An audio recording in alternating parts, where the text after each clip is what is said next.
in 1493. I was born in 1450. You were several years older than me. This is my office, basically, you know, for poetry. This is Sunni Soper Poetry, LLC, right here, you know, because if I'm going somewhere, which I'm pretty much always going somewhere, and something says, you know, hey, I need to be said, I need to write me down, then I'll pull over on the, you know, on the side of the road where it's a bicycle lane, you know, it's pretty bizarre. I was only 17, you were born in 42, I saw you again. The poems tell me when they're done, but they also tell me when they're not done. And they're like, I'm not ready, and I'm not ready to finish. I'm not ready to be finished.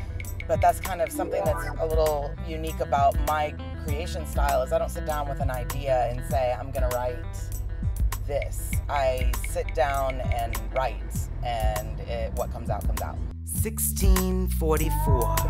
I remembered you from before I was 60-something. You a few years. I have a piece on the prison industry. I have a piece on hip-hop. I'm working on a piece on homelessness. I'm working on a piece. I have a piece about domestic violence.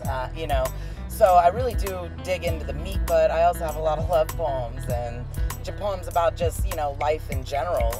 39. I was in my 40s, you were 45. A feeling that's aged like fine wine. It's been a really interesting adventure to delve into those spaces in my head. It's very, very easy for any writer who's going through anything in life to sit down in that chair and wear holes in the butt pad instead of making sure you get up. Pass through my town daily, seen and unseen.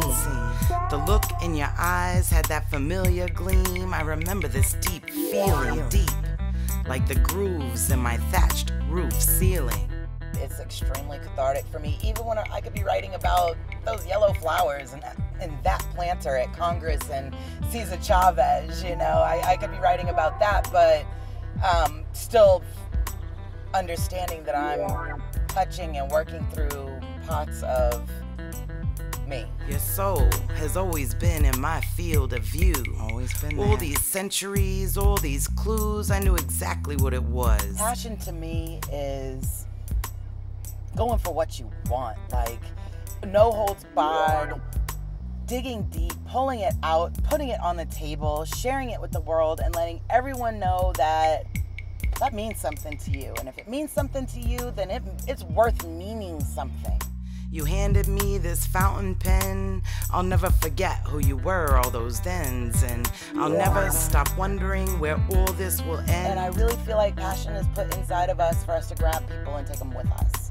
To hook elbows and come on, we're going this way. You know, we're gonna go do this, and you're gonna come with me, and you may hate it, but if you hate it, you're gonna have a fire, and you're gonna go find those logs, and they may not be in the place that I took you to when we locked elbows, but you're gonna find your place. You're gonna split from the group, and you're gonna find your own kindling and make your own damn fire, and you're gonna bring other people with elbows, and they're gonna either stay at your fire or they're gonna build their own fire, and then before you know it, you have a settlement of passion.